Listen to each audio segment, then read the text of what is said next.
Everybody, it's Bev. And it's Marq. And we are The Redmonds. Welcome to another exciting episode of Meet The Redmonds. And guess what? Meet The Redmonds is our podcast journey about marriage, second chances, and unyielding love. This season, Marq and I share laughs, lessons, and life with some great friends that we meet along the way. We promise to keep the conversation relevant, churchy, and definitely old school. It's a mix that we call the Redmond Way.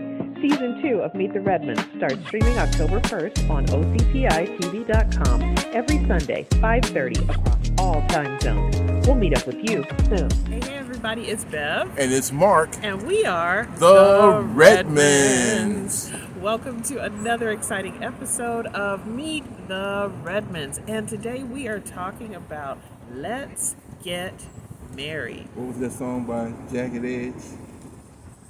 Meet me at the altar in your white dress. We ain't getting no younger. We might as well do this. Yes. Something. Girl, let's get married. Let's get married. Saints, you've heard that song before. Maybe Stop you fronting. have, maybe you haven't. Maybe you've been to a wedding or two where they've played it, even if you didn't press play on your own phone. But today we have two of our young people from Tabernacle Missionary Baptist Church here in Seattle, Washington, where we're outside in front of the lakefront with boats and hydroplanes and all the stuff that Beverly won't let me go on. All the goodness. We don't know how to swim, Saints. But we have Tyrelle and Christina, soon to be Townsends. The Townsends. And they're going to express to us and to you their process of dating and getting married. And, because this generation, kind of views marriage as, an old person's thing, and it's not as trendy. It's one of several options out there now. Yeah. It used to be that was the direct path, but now it's one of a couple of options out there. But these young people have chosen to get married. Right. So we're going to talk about their journey, how they met, how they wound up in Seattle, how we met them. So we're going to take a look at that, and then when we get back, we'll tell you more where you can find Meet the Redmonds. You can find us on several social media platforms. So we're going to explain all of that to you. All the good stuff. Don't forget to check out our website, redmondprojects.com, where you can order our 2 award-winning books, Finally I Do Again, and Revelations of a Real Man. So we're going to fade out because it's not about us, because we're already married. Yes. And we're going to see Tyrelle and Christina Townsend. Let's get married. We'll see you later. The Redmonds. All right. It's Bev. And it's Marq. And we are The Redmonds. Welcome to another edition of Meet the Redmonds. This is season 2.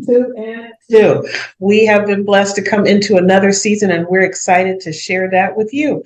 And you want to introduce our guests? Yes, we have Christina and Tyrelle, soon to be Townsend. They're getting married in a month and some change. I want to apologize to Tyrelle for the beatdown he took today playing spades. And I gave you a run for your money. So let's you know what you did.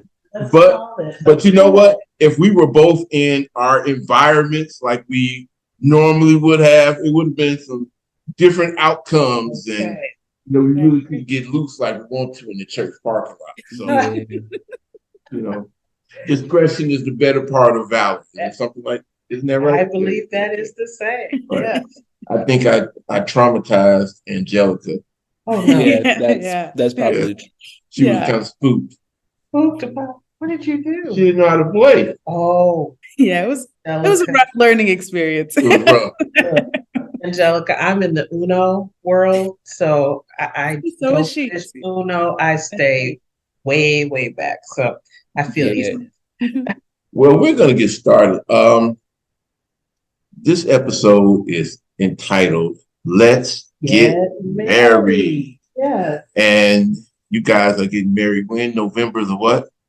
21st. 21st. Wow, that is an ironic day because our wedding anniversary is November. 21st. Many moons ago. That we'll be celebrating, 90,000 years? Yeah, it feels like it. So what we wanted to do was just kind of pick your brains and just ask you how your faith played a role in coming together and deciding to get married and things you're looking to do as you all grow as a married couple and as a married couple in the faith. So Bev, you want to start off first? With the first question, lobbing it out. Okay, now this, everybody wants to know, how did you meet? Well, to be honest, we met actually on a podcast. Oh, wow. I was on a podcast with my cousin and Christina's sorority sister, and we were not supposed to record this specific night, and we decided to all still kind of hang out and everything. And you can almost say it was like love at first sight. I'm still kind of trying to make sure that this is word first time is saying that. Usually I say that. Yeah, so normally she's the one that'll say it, but I'll kind of throw it out there. Like love at first sight, but we talked for like almost 3.5, 4 hours that one night.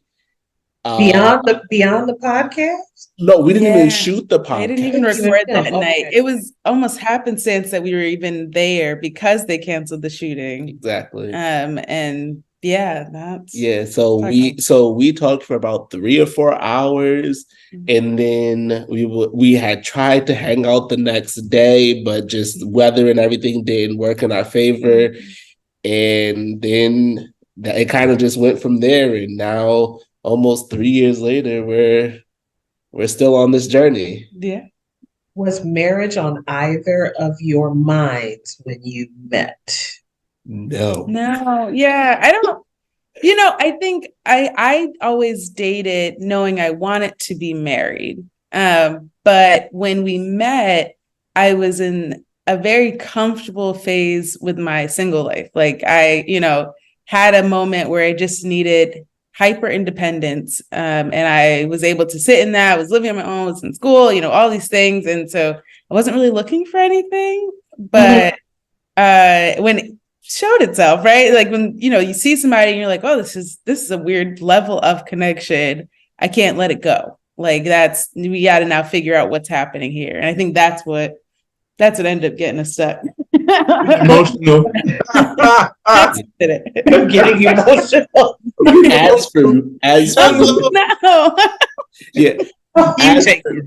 As for me, I actually ironically was in a relationship that I was not 100% happy in. And my first question to Christina and her sorority sister was, hey, I need a woman's perspective on this situation. Because I don't know what's happening here. But what was so interesting was, that night it was such a like a friend to friend conversation. Like we're just talking to be talking. And then I couldn't stop talking about him. So the next day I actually was talking to my parents and I was like, okay, this is, it's really crazy. Like, I can't, like, he's untouchable, right? Like he's in a relationship. I knew this when we were first talking. It doesn't seem like things are going, and I'm, trying to talk myself into how to do wrong here in this situation. And my dad was literally like, this is one of those moments where you just need to give him some time. You give him space to do what he needs to do. And if it's supposed to be, then he'll make his way back. He'll clean up his stuff to make sure that he's available for this relationship. What? I'm just saying, there's something that my husband always says about when a man desires a woman. What is that? Oh, if a man wants to be with you, he's going to be. You hear all of these talks, and sometimes you hear them on podcasts about, searching for the right man and what are you looking for in a man. You don't have to do any of that. If a dude wants to be with you, he is going to be with you. Yeah. And that's pretty much how that season happened. I actually went on vacation probably a couple of days after that. Didn't really have an opportunity to catch up with Christina. Went on my vacation, came back home, ended that relationship that I was in, and then reached out to. I actually waited until the next podcast recording to actually have a conversation, and was like, "Hey, I'm just trying to understand." And this was to our now mutual friend, and I was just like, "Hey, what was that interaction with Christina? Was that something that was actually there, or was it something that I kind of just looked at too seriously? And is it something that I should pursue?" And she pretty much was like, "Well, reach out to her." And because she knew I was trying to talk to you. she had already heard it from one side. So a good girlfriend is. Yeah. She was like, just try. I'm pretty sure she'll respond. But it was weeks after we had first met. So I was like, hey, there's no way. Like, this is crazy. And yeah, so. Well, let's do a little bit of housekeeping. You guys are in the same sorority. Yes, I heard. Yes. I know. And Soror back home. Ty, is some things I'm going to talk to you off air about this that you probably already know. But he knows a little. I think, he's come into my life at such a strange time as far as like my relationship with the sorority, because I was so engaged in undergrad. And then, as I went to grad school, I really took a step back, really focused on my studies in a different way and stuff. And so by the time we met, I still had friends and sisters from the organization I was really involved with, but not as many like events that I was going to and people that I was around and everything else. So I don't even know how much he's really been privy to that. I mean, you learning more and more. Well, listen.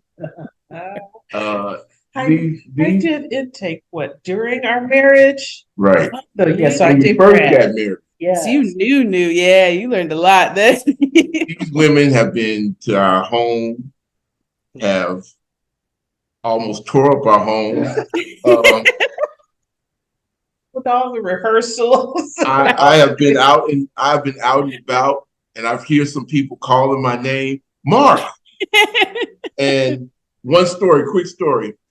I was coming from a friend's funeral. I was hungry, so I went to Chili's. And I'm by myself. So I'm sitting at a table by myself, waiting for my food. Some of her line sisters came in and sat with me at the table, waiting to see if I was actually by myself. Hey, look, and to this day, I think they screenshot me, sent her some pictures, everything. But I wouldn't put it past them, but they didn't do that.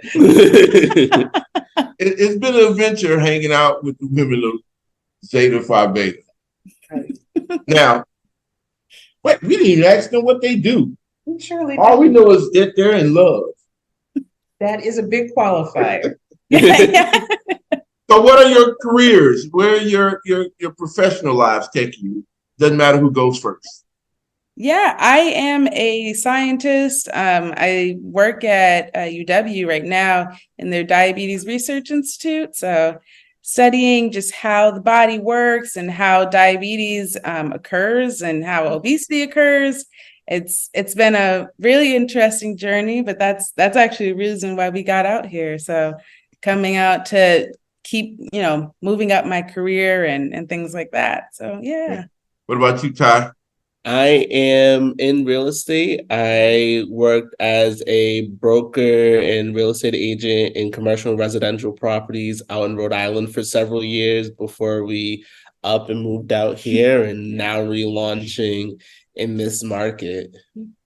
All right. So if we ever in the house hunting market, we need to talk to you. Yes, that would definitely be appreciated. Yeah. And also just let your friends know. Okay. How long? We'll make sure you get your credentials out. How long have you guys been in Seattle? Since May of this year. Okay. Yep. Okay. Super news. Okay. Yes. And you know what? It's funny. You guys are kind of mirror images of us. We came out here to Seattle because, 2 years ago, because of my wife, Fersenrine, her career with Seattle Public Schools. And it was just a tremendous leap of faith coming out here. Now, do either one of you all have reservations about coming here? I think we both did. Yeah. I think it's hard when you're transitioning, and it's such a far transition away from everybody we know, everyone from home. And also too, this was our meeting spot, right? So we lived in different areas, for most, if not our entire relationship. And then this was the area we were starting to build for our future and build for, whatever, is to come of our family. So that was a lot, just to try it completely new and by ourselves, and, hope that you find community enough in the space to help in the process. Wow. That was definitely a big one. It was more so kind of shutting down and just restarting, because I had to completely shut down my business and get rid of the house, get rid of some of the stuff where I was already established back home to push her into what I believed was her next for her career path. So it was definitely a big reservation, a lot of scary moments, a lot of moments where as a man, I had to swallow some prideful moments and then turn around and push her to be great for herself, which, especially as an African-American man, everyone looks at you like, what do you do? You gotta be the breadwinner. It's on you. You gotta be the breadwinner. You're supposed to be the one who's supposed to be established for your family, and she's supposed to be coming into you and help push your vision. And I was just like, yeah, but that's not what I'm seeing right now. And so it took a lot of time, a lot of prayer, a lot of conversations to be like, okay, I'm willing to do this. Here's how we make this work as a team. Man, you guys sound just like us, because when we found out, Seattle was not on our radar at all. We had no intention of coming out here. We were both settled in our jobs. I was teaching college. My wife was working at a school district outside of Chicago. So we got the mindset, hey, we're going to do 5-6 more years, and we're going to shut it down and roll off into the sunset. So my wife gets an offer from a search firm that was looking for a new superintendent for your district, right? Yes, there was a connection. Someone that I worked on a political campaign with for the district that I was working in, they were headquartered in Seattle, remembered my name and said, hey, come and apply. And every light, I took it step by step. That's my personality. Like, let me just go one by one, see what happens. First conversation, next interview, do that. And every light we went through was green. And my husband, whenever I say first interview went well, he's like, oh. So she killed the first interview, which was over the phone. I was like, oh, they want to talk to me for a second. Next interview on Zoom, she crushes that. I'm like, oh. You really don't want to root against your spouse, but I'm like, it's a big change, though. A big change. So then the third interview, they fly her out. Yeah. I was like, I might start getting some boxes together. And man, you don't ever want to root against your spouse, but I'm like, when she first told me, I'm like, is there another Seattle between Chicago and the one that's in Washington? Is there a Seattle, Ohio, or somewhere? Map. That's what we are. So, question I want to ask you guys: in the process of dating, when you first met or you first started talking, when did the issue of Christianity or faith come up, or was it right away in first conversations, or how did that progress. Yeah, actually, I think that our faith is why we saw each other.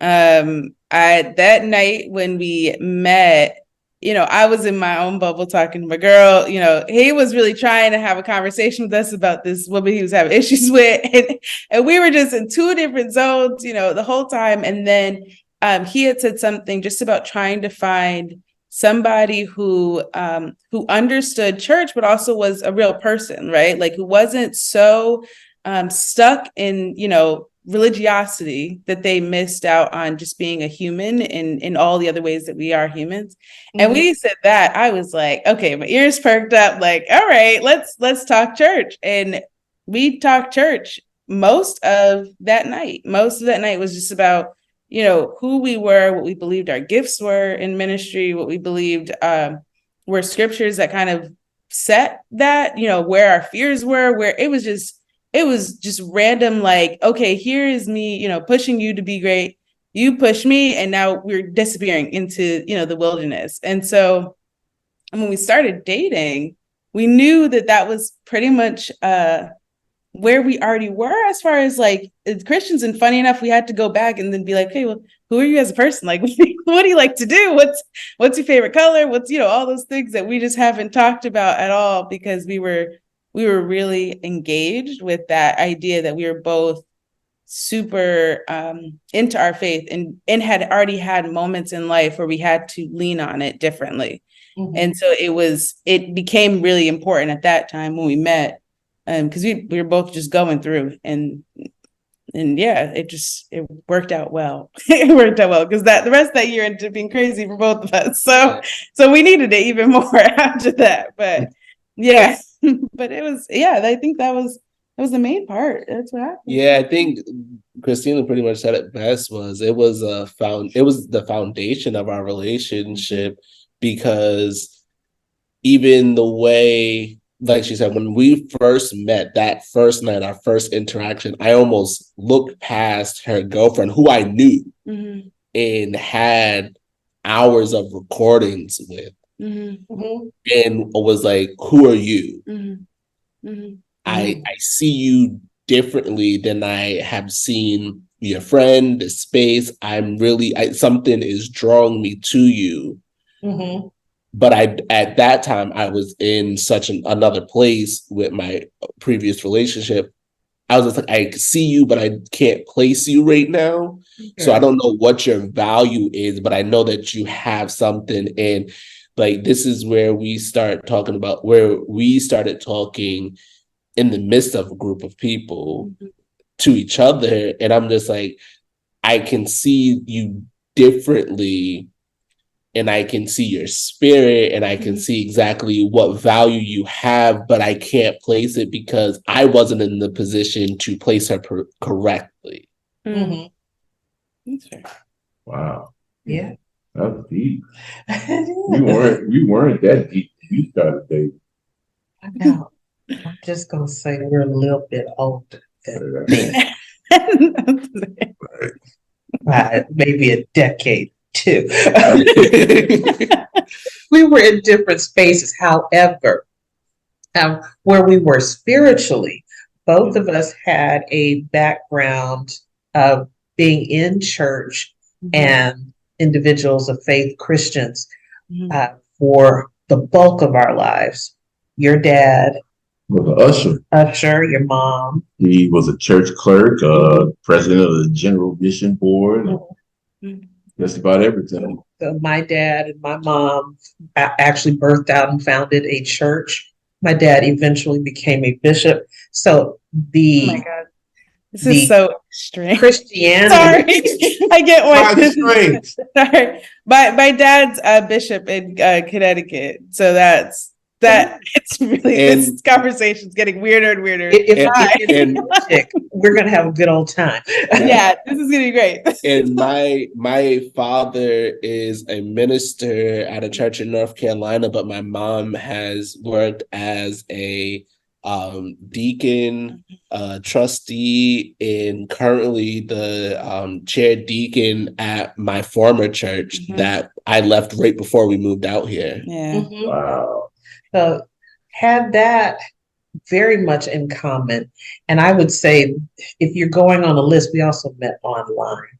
But if we were going down the list of things, that's the first check mark. And yes, looking for someone, as you both said, that human being beyond the praise the Lord. And we're back. We want to thank Tyrelle and Christina Townsend, soon to be Townsend. They're not there yet. Right? On their views of marriage and things that they're looking for. Mm-hmm. But this is a part 1. So next week we're going to have a part 2. So we'll talk about some other stuff, like submission.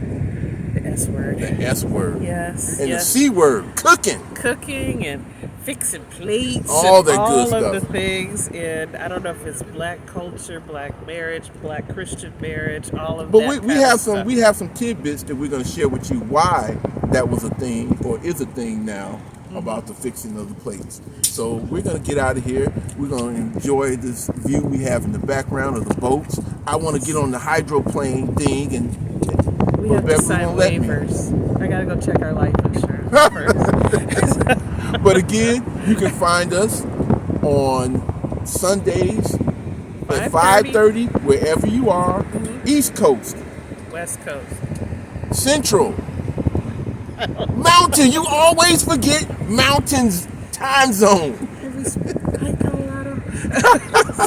But you can catch us on ocpitv.com. Sundays at 5:30, wherever you're at, and on Wednesdays on YouTube. Yes. So you can check out all our new episodes. And if you're on YouTube, you can check out all of season 1. So you can get your full feel of Mr. Redmond. Yes. Right. And we're also on Instagram. Watch for our reels and posts on Instagram, Pinterest, what's the other one? Threads. And Facebook. So we're all over the place. Social media. We're there for you. You've been there for us. Stay tuned next week for part 2. So we're going to end this episode with our catchphrase. It's not my wife's scary way because she won't get on the water. It's not my husband's risky way because I won't let him get on the water. But it's the Redmond way.